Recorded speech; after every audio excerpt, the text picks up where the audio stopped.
Welcome back, guys, and today's video we're going to talk about how to use GPS data to improve your performance. So if you haven't already, I encourage you to watch my previous two videos and you'll understand why we need to use GPS data, why the elite level pros use GPS data, and how they use it to improve their training, to improve their adaptation to training, and to manage their load across the current week. So when we think about GPS data, the first thing we need to think about is the actual tracker that we use. Okay, so there's numerous amounts of trackers out there that you'll see professional teams use. So you have companies like StatSports, Catapult, Player Data, just to name some. There's loads more, Wemu, loads of different GPS providers that offer solutions to clubs and to teams when it comes to GPS tracking. As an individual athlete, the best tracker I've seen and the most easy to use is the StatSports tracker. So they have a GPS tracker that you can use, that you can buy. It's around 170, 180 euro. You can buy it and then you just turn it on, turn it off when you're playing, and then you can get all the data onto your phone using Bluetooth. So that is probably the best and the GPS I would recommend for individual players who aren't provided with GPS data from their club. If you are provided with GPS data from your club, I would ask the person responsible for the GPS to send you on the data, so that you can keep track of it yourself as well, just so you have an understanding of what you are doing in training and what type of training elicits what type of data. I've played for clubs in the past where we've had the GPS data, but we haven't wore it in training, we've only wore it in matches, and there wasn't a deep understanding of why we were wearing the trackers, and also there wasn't a deep understanding of how to manage the data, how to clean the data, which is very important so you don't get data spikes, so that you can make the best decision about your training load throughout the week.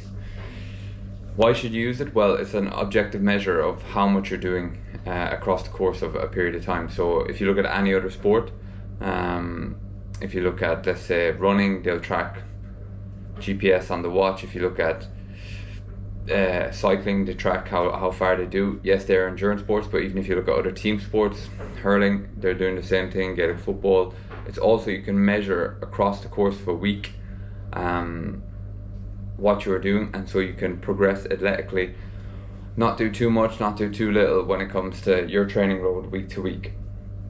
So it's basically just a measure to see how much you're doing, because a lot of times, especially at the lower level or developmental or academy level, teams will just train 3 times a week for an hour and a half, and then play a game, or 4 times a week, but they don't really have an understanding of what they are doing in the training, what response that is eliciting in the body, how they should manipulate their training drills, or how they should manipulate the pitch size to get different responses so that the players develop all sorts of qualities that are relevant to the game.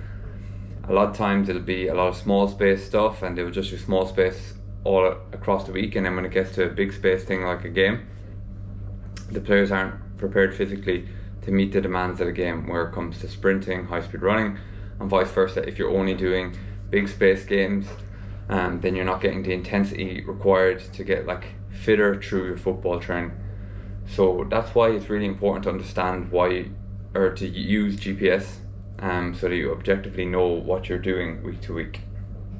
The next one is what metrics you should look at. So when you've got a GPS, what should you actually look at, and what should you measure across the course of your training week or training microcycle? So the first thing is pretty simple, is total distance. So how much distance you're doing in training, so across the course of a week. A typical training week for a professional can range anywhere from 27 up to 40 kilometers, even 50 kilometers a week, depending on how many games they're playing, how many trainings they have, and what part of the season it's in. But typically around 30 to 35k would be an average. Then you got to look at accelerations and decelerations, and these are usually over 3 meters per second.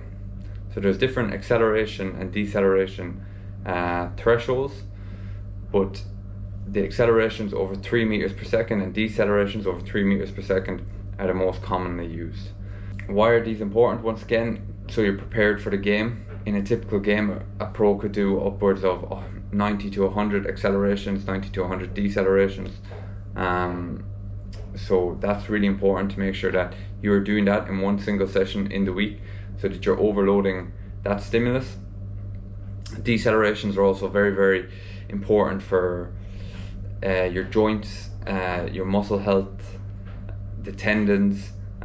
So making sure that you're doing enough decelerations but not too much, because they are quite a heavy impact on the knees, on the ankles, on the quadriceps. So it's quite important that if you have issues, say, around your tendons and stuff like that, that you're tracking your deceleration load, and that you're not doing too much decelerations, because then this will increase the stress on the tendons, and then may result in an overload injury.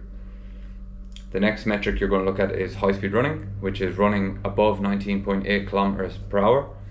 It's important because in a typical game, a pro will do between 6 to 1400 meters of high speed running in just a game. And if we haven't done anything close to that across the course of the week or in our previous training cycle, when we do that, that will place quite a lot of strain on the hamstrings and may leave us at a higher possibility of cramping in the game or a higher possibility of muscle injury in the game. So it's really, really important that we know how much high speed running we've done throughout the week. Also, it can cause fatigue. So if we do too much high speed running the day before a game, or too much high speed running 2 days before a game, we'll be still fatigued going into the game, which will dampen our performance. So really important to track high speed running. Make sure we're doing top ups on high speed running if we're not getting it through our training. The next metric is sprint distance. It is anything above 25.2 kilometers an hour or 7 meters per second, and this is classed as like very high speed running, and this is where we really need to be careful when it comes to how much of this we're doing across the course of a training week. Too much of this will definitely lead to a lot of fatigue, and can lead you up to a much higher risk of an injury going into a game. And the reverse, if you do too little of this and you don't do any sprinting across the course of a week, then you go into a game, you hit, like a pro will hit around 200 sprint meters per game, depending on the position. It's higher or lower. The elite level pros might hit 300-400 meters per game. So if you've done no sprinting in your week and then you go and hit 300-400 meters, it's a massive spike, which could put you at a higher risk for a muscle injury. And then the last metric you're going to look at is the percentage of your maximum speed. So to get this, you need to do a sprint a linear sprint between 40 and 50 meters where you go full blast, and you check your maximum speed. So if your maximum speed is 34 kilometers an hour, you need to work out what 90% of that is, and you need to work out what 95% of that is. And then you need to make sure that you hit above 90% 2 to 3 times in a training week, and above 95% 1 to 2 times in a training week. And this will ensure that your hamstrings are prepared for when you go into a game to hit them maximum sprints, and like all the other metrics, that you're getting enough exposure to a really high load throughout the week. Once again, this is really important when it comes to return to play. If a player is coming back from an injury, all types of injuries, this is a key metric that physios and medical teams and performance staff will look to tick off before they allow players to get back into full training and get back into full gameplay. So percentage maximum speed is really important. It's also really important for your development as an athlete. So performance athletically, top speed is one of the key determinants of how athletic you are. So the higher your top speed, the more coaches might look at you as a better option. So if we're not sprinting close to our top speed, like week on week, we're never going to develop that. We're never going to progress. Okay, so it's just like in the gym. If you want to get strong on a lift and you're not lifting heavy, well, you're not going to get strong. Okay, so if you want to get faster, you need to make sure you actually get close to the top speed that you're working at, and ideally get up to 100% of your top speed, or 101%, so you can see increments and improvements. Really important that when you're sprinting that you try and do it as fresh as possible and after a really good warm-up. So if you haven't hit it within the trainings and you need to hit it, it's okay to do it at the end of training, but if possible, try and do it on a day off where you've had an easier training and you can do a good warm-up and a sprint session, or at the start of your training session. Can your team implement it into just after the warm-up, or just into the middle of the session? So the last and final point is, okay, the implementation now. Okay, so now that you've learned all this, you're going to buy a GPS tracker, you're going to start tracking your load. Like how are you going to make it work for yourself?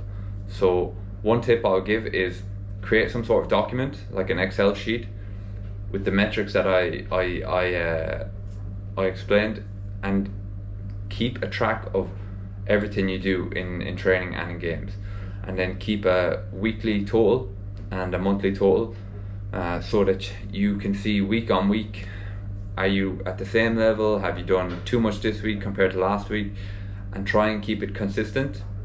Gradual build up. If you're in pre-season, a little bit more of a build up. If you're coming towards the end of the season, make sure you're still hitting the same amount of meters that you need to hit, and don't like drop off too quickly, because then you might actually leave yourself a higher chance of a muscle injury. So create some sort of document to track all your load, and then be prepared to do the top-up runs yourself. Okay, especially at the lower levels and academies where there's not strength and conditioning coaches, or there's not staff pushing it.